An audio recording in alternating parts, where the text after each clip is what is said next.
Quels faits évidents sur votre travail peu de gens connaissent? Les cafés dépensent plus d'argent en lait qu'en café. Je me souviens que quelqu'un m'a dit un jour que Starbucks n'est pas un business de café, mais de lait. Règles d'entreprise obligeant les utilisateurs à changer leur mot de passe tous les 90 jours ne rend pas le système plus sûr. Au contraire, souvent, ça nuit à la sécurité. C'est incroyable, mais sous nos pieds se trouve toute une infrastructure. Vous ne pouvez même pas imaginer combien de services publics passent par votre propriété privée. Appelez toujours les bonnes personnes avant de creuser quoi que ce soit. La plupart des gens ne savent pas reconnaître le mensonge. Quand ils sont testés, il s'avère qu'ils devinent le mensonge seulement dans 50% des cas, c'est donc de la pure chance. Ce pourcentage augmente légèrement s'ils sont confrontés à des personnes qu'ils connaissent. Ironiquement, la plupart pensent qu'ils sont doués pour déceler les menteurs, mais ce n'est pas du tout le cas. Il ne faut pas toucher une nouvelle tatouage avec des doigts sales. La distance maximale entre les garde-fous dans les bâtiments est d'environ 10 cm. Parce que c'est la taille moyenne d'une tête de bébé. Il n'existe pas de concept d'avion parfaitement fonctionnel.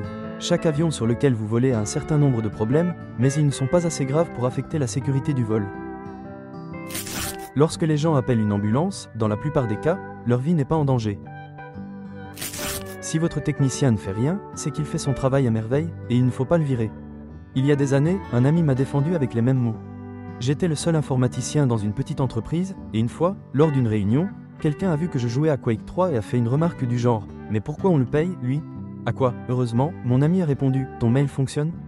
Internet ? Les serveurs sont lancés ? C'est pour ça qu'on le paye. » Une personne se noie dans le silence. J'ai sauvé un enfant en train de se noyer, à 30 cm de lui se trouvaient beaucoup d'adultes. Aucun d'eux n'a remarqué que sa tête était complètement sous l'eau et qu'il était en train de s'étouffer. Ta bouche et tes yeux ne se ferment pas quand tu meurs. Quelqu'un doit les fermer pour que le cadavre ait l'air plus présentable, si l'on peut dire.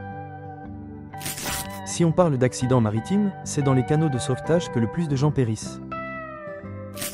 Tu ne peux pas te teindre les cheveux noirs en argenté ou en blond en un seul essai, ça prend plusieurs tentatives, et dans 9 cas sur 10, tes cheveux brûlent simplement à la fin de la procédure. Kim Kardashian, ou n'importe quelle super étoile que tu aimes, porte juste une perruque. Le fait qu'un enfant handicapé ne puisse pas parler ne signifie pas nécessairement qu'il ne comprend pas tout ce que vous dites. Malheureusement, je dois très souvent dire à mes employés de faire attention à leur langage. Ces enfants peuvent aussi être gênés et contrariés quand vous discutez à voix haute de la façon dont ils se sont salis en plein cours. Des cellules cancéreuses potentielles se développent dans le corps humain chaque jour, et notre système immunitaire les élimine efficacement sans aucun problème, et nous continuons simplement à vivre notre vie comme si de rien n'était. Modifié, le mot « potentiel » a été mentionné pour ne pas créer de confusion avec la terminologie. Beaucoup des cellules que le système immunitaire détruit n'ont peut-être pas atteint un niveau où elles pourraient provoquer des maladies, et il y a de nombreux autres mécanismes par lesquels le corps freine le développement du cancer. Quand je travaillais chez Starbucks, j'ai remarqué que peu de gens savent qu'un grand espresso ne contient pas plus de caféine. Dans le plus petit gobelet, on met une dose de café, dans le moyen 2, et dans le plus grand, c'est aussi 2. À moins qu'il ne soit glacé, auquel cas on ajoute une 3e dose de café. Et puis, même si cela semble évident, j'ai vu des gens commander du café aromatisé et être déçus quand ils voyaient que j'ajoutais du sirop. J'ai une nouvelle pour vous, il n'existe pas de grains de café au goût de caramel, vanille, framboise, caramel au beurre et ainsi de suite. Le toner de votre imprimante est un plastique qui fond sur le papier. Ce que vous voyez exposé dans certains musées n'est que 10% de toute leur collection. Par exemple, la collection du Louvre compte 460 000 objets, mais il n'y a de la place que pour 35 000. Grosso modo, ça représente 7-8% de l'ensemble de leur collection. À cause du manque de place et de considérations esthétiques, la majorité des pièces dans les musées se trouvent dans des dépôts. En plus, beaucoup d'objets doivent être conservés à une certaine température et sous un éclairage approprié. Si ces facteurs ne peuvent pas être satisfaits, alors l'objet ne sera jamais présenté au public. Il est fort probable que vous ne verrez jamais les œuvres d'art les plus étonnantes et visuellement époustouflantes de votre vie. Le meilleur moyen de soigner l'anxiété d'un enfant, c'est de soigner l'anxiété de ses parents. Pour les curieux, je suis un professionnel de la santé mentale agréé, spécialisé dans les enfants. J'apprécie que certaines personnes dans ce fil auront remarqué que l'anxiété est une réaction naturellement saine du corps que tout le monde éprouve. C'est tout à fait vrai, l'anxiété nous aide à rester en sécurité et nous alerte sur le danger, alors que l'anxiété qui entrave la vie quotidienne normale devient un problème. Je vois le problème de l'anxiété de la manière suivante. D'un côté, une dose saine d'anxiété est nécessaire, de l'autre, cela peut être un trouble anxieux diagnosticable. Certaines personnes bénéficieraient d'une thérapie et de l'apprentissage de certaines stratégies d'adaptation, mais comme quelqu'un l'a déjà dit, l'anxiété chez les enfants n'est pas nécessairement liée à 100% à l'anxiété des parents. Bien sûr, il y a des cas où un enfant développe de l'anxiété en raison d'autres circonstances. Cela dit, dans la plupart des cas, l'anxiété des enfants peut être soignée par le traitement des parents. Les enfants se tournent vers leurs parents pour obtenir des conseils afin de savoir ce qui est sûr et ce qui ne l'est pas. Ils sont comme des éponges qui apprennent constamment à réagir à différentes situations de la vie. Le meilleur exemple est quand un enfant tombe et se blesse, par exemple au genou, la première chose qu'il fait est de regarder son parent pour comprendre comment réagir. Si l'adulte est effrayé, lève les bras et a l'air inquiet, l'enfant comprend que c'est mauvais et commence lui aussi à se déstabiliser, à avoir peur et à se sentir triste. Si le parent sourit, hausse les épaules et dit « ça arrive », l'enfant va probablement simplement se calmer et passer à autre chose, si, bien sûr, la blessure n'est pas grave. Maintenant, regardons cela d'un point de vue plus large.